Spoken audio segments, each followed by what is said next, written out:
everyone. I'm Rick, and welcome again to another episode of 90 to Zambo Talks, Bedtime Stories. These are stories that are going to give you a clue of what it really took to make it all happen. The clandestine importation of over 30 tons of marijuana between 1969 and 1981. So this is episode 2, which is really a continuation of episode 1.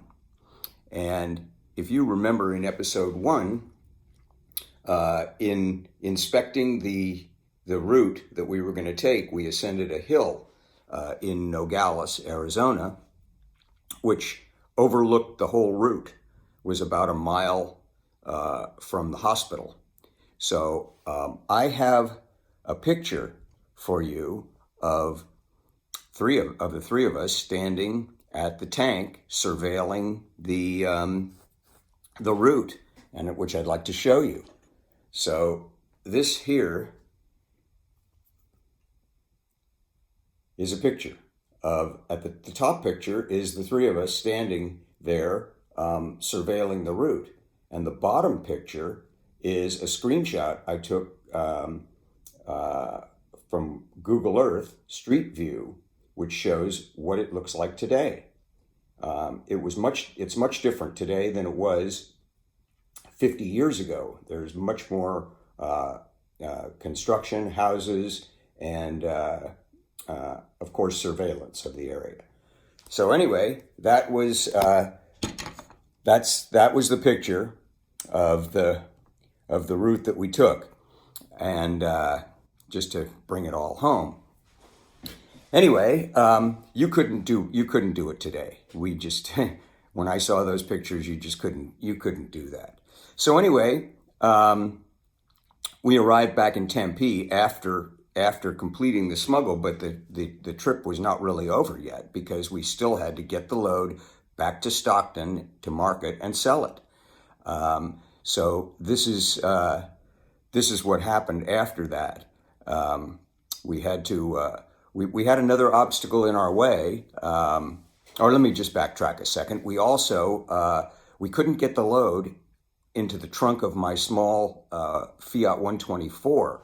So part of it had to go in the back seat in a duffel bag. This made Del very nervous. Again, he already was nervous from contemplating even doing the smuggle, and now he was even more nervous about the drive back.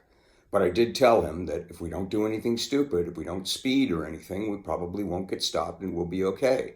But we did have another obstacle in the way, and that was at every major highway between California and any other bordering state, there's an agricultural inspection station which all vehicles must stop. And the agents can look in your car, search your car if they feel anything suspicious or you're not being honest with them. So we were going to have to go through one of these inspection stations on Interstate 80, which was the main thoroughfare in the north that crossed between Nevada and California.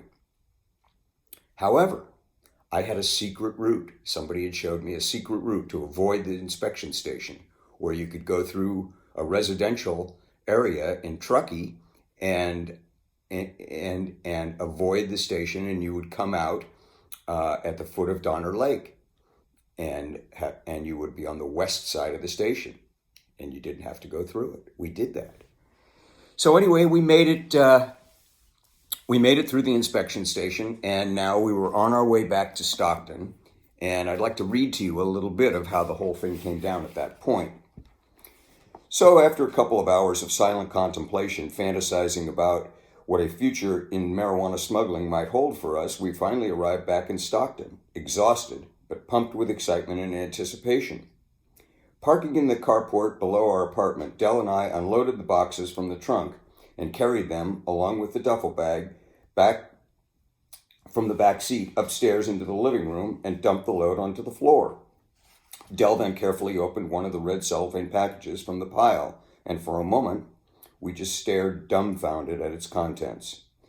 The brick was loaded with seeds, sticks, and stems and had a sticky Coca-Cola-like substance adhering to it. What the fuck? I can't believe it, cried Dell. This stuff is shit. We've been fucked. That motherfucker Jesse double-crossed us and pulled the old switcheroo on us. How the hell are we ever going to get rid of this crap? I was speechless as we tore into package after package, with all of them appearing to contain pretty much the same garbage. I can't believe it either, I finally gasped. But I think if we sort and clean it, we can maybe salvage at least enough to make something for all our effort. Look, there are some buds here, but this is going to be a mess going through all of this. And here we thought we'd done the hard part. I know, before you say it, Dell, we should have checked everything on the spot. It's my fault. Lighten up, Rick. Don't be so hard on yourself, Dell said. You aren't responsible. You said it was dark and the two of you had to get back across the border. Remember, it did get us stoned when we tried it the night before. And even as bad as it looks, it's better than most of the other shit that's around here. Some of it has been harvested in the Midwest and only gives you a headache. At least this gets you high. And I'm going to go into some of that was harvested in the Midwest in a later episode. It looks like the same stuff we tried, but this must have been the bottom of the barrel, I said. Let's get started. We have work to do. This shit isn't going to clean itself. We then proceeded to break apart each kilo in the bathtub so we could contain the mess. We carefully separated the stems and overly sticky clumps and were able to salvage a little over half of the load, or about 60 pounds. Our first intention was to sell it by the kilo, but we scrapped that idea in favor of going back to the old method of selling it by the ounce to try to minimize our losses. It would take more time, but it was what we had to do, especially if we wanted to do it again and have enough capital to improve our trip the next time.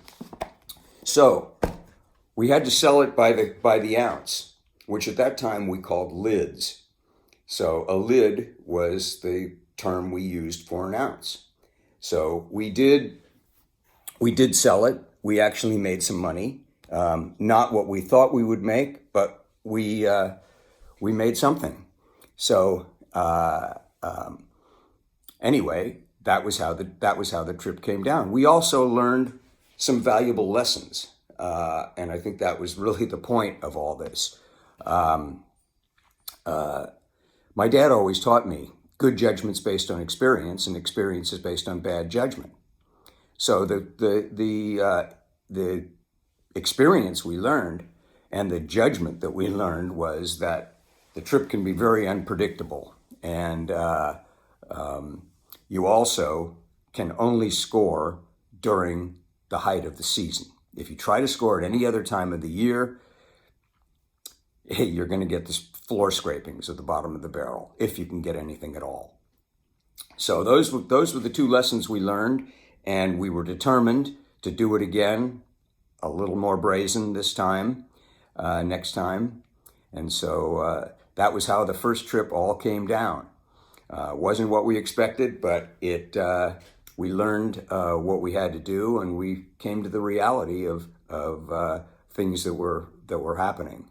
So I hope you all enjoyed it, and stay tuned. There will be more. And this is 90 to Zambo Talks, Bedtime Stories. The book is 90 Degrees to Zamboanga, Memoirs of a 20-Year Marijuana Smuggling Adventure that I wrote. And I think you're going to enjoy this. So stay tuned. The book is available on Amazon, both in Kindle and paperback, and the website is 90tozambo.com. So cheers for now, and stay tuned, and we're going to have more. I think you're going to like this.